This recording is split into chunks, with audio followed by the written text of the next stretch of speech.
Let's see here. All right, cool. We're recording. Hey, Roger. Just wanted to post a quick video, man. Big fan. Been following you from the beginning. Really like your stuff. I wanted to kind of do a video comment, so to speak, or a video response, just to kind of show you that that you're not alone in this thinking. I've kind of been the same way. I started out very small. Still am very small. Don't have a whole, don't have anybody really paying attention to me, but I will say this, I agree with you wholeheartedly that if you're not going to carry the stuff, then what's the point? I always try to have something on me, and just to show how silly it is. I'm a youth pastor. I sit in a church in an office a lot of the time, or I'm out and about driving around in my car.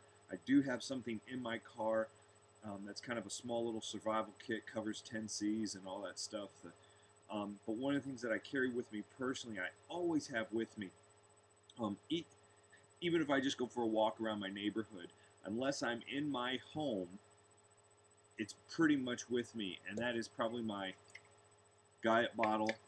Um, this one is the backpacker. The reason I carry it is because simply it's narrow enough for me to stick in the cup holder of my car to take with me. I very rarely uh, have I ever used this to boil water. I know that it can. That's really all that matters. I carry this little. It's actually a policeman's belt keeper for a to add like a for keys or even for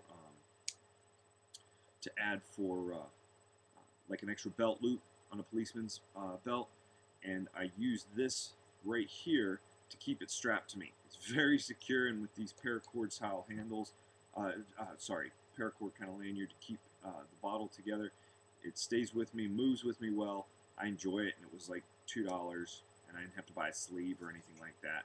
Uh, in addition to carrying the stuff, I usually almost always have this paracord bracelet, and it's so funny. I made one just to see if I could. I wasn't trying to, you know, sell them or anything like that. I just thought, you know what, my wife's not going to let me buy one. I might as well try and make one. And I've had more people ask me, "Where did you get that?" And now you can find them at Dick's Sporting Goods and hiking stores and biking stores and all kinds of things. I think it's cordage with it. It's not an ultimate survival bracelet. I kind of wish it was. Um, this is just the first one I ever made. It's just simple, it's easy, and it fits my wrist well. So I just keep it with me. It's got cordage. I don't even know how much is in there. I think it's close to 15 feet. Not a real big one. In addition, I mean, these are the pants.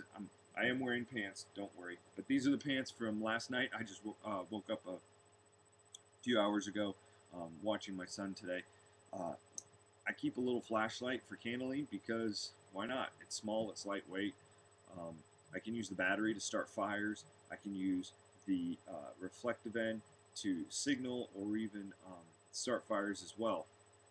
Uh, wouldn't be the first time that I've used the battery to start a fire. I had to get a new battery because of that.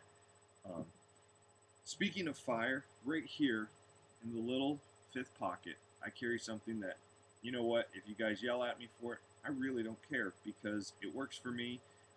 I carry it. One of the things I think of is I do a lot of traveling, and I think of, if I had to make fire, I know this sounds silly, I think of the movie Lost, and I think, dear God, if I ever got lost or ended up somewhere and I had to make fire, how would I be able to do that?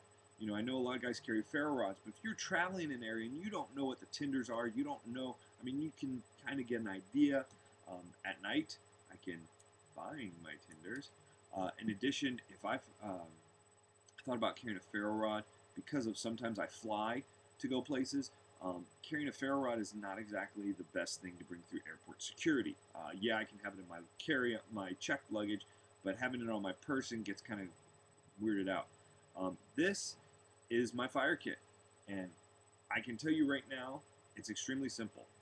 It is a little plastic baggie that I think I had buttons in from a shirt, and I wrapped it in electrical tape to keep it waterproof because there was a hole in the bag that was pre-punched, um, and to add durability to the bag. This bag is, I mean, 6, 7 months old, and I can't even believe how well it's held up. Ziploc, so it's watertight. I have tested the water tightness of it, and it works really well. And yes, gas station book of matches. I know what you're saying. I can't believe you would do that. Those things look ratty and destroyed. Well, they're used. I use them a lot. Um, I use them to light candles. I use them. I'm not a smoker, so I don't carry a cigarette lighter with me. They're also not allowed on planes, but a book of matches is, and they're free. This was free.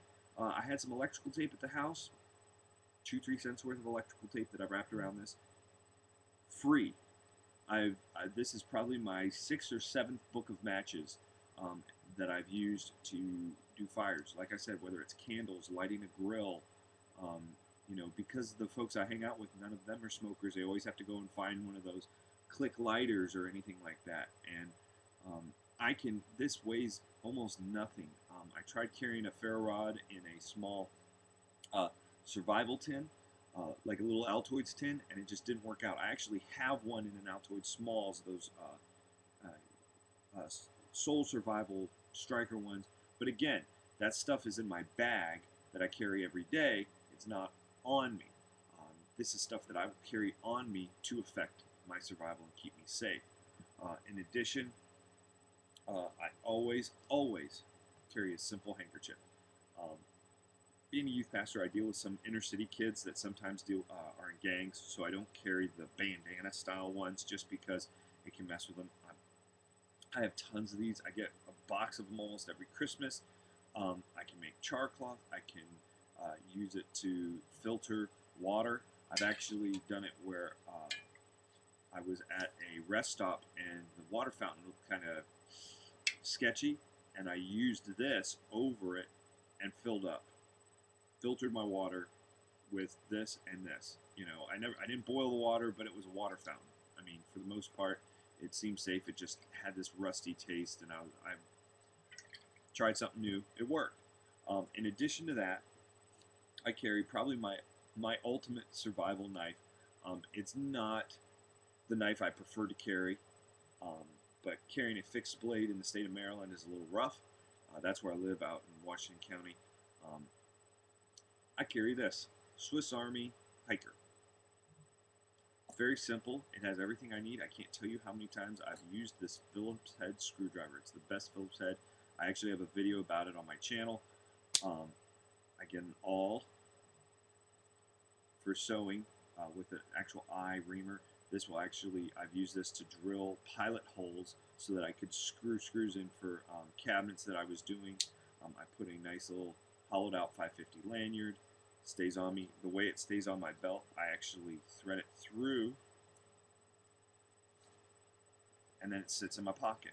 This way I never lose it, never have to worry about it falling out. It was originally, I did that to stop it from moving around in my pocket and hitting things, but it just worked well. Probably the biggest thing to the hiker, it does have 2 blades, but it has this saw. And I've used this saw when I was driving around and I saw random fatwood. Sawed it right off the tree because I'm weird like that. I'm sure some of you other guys are. Really like this knife. It's held up. It's got some scratches, got some dings. I don't care. Tweezers, toothpick, and there you go. Cutting tools. I've actually used this saw to saw through a 2-inch piece of wood and then halfway and then smacked it against a log to split it. So I've split wood with my pocket knife. Not batoning, but using a technique that I learned. Maybe I'll do a video on that sometime, but Roger, I just want to say, dude, I mean, totally agree with you. Fire, cutting tool, cover, other fire material, water filter. Why not carry one? They don't take up any space in your back pocket. Cordage, water. Basic survival right there.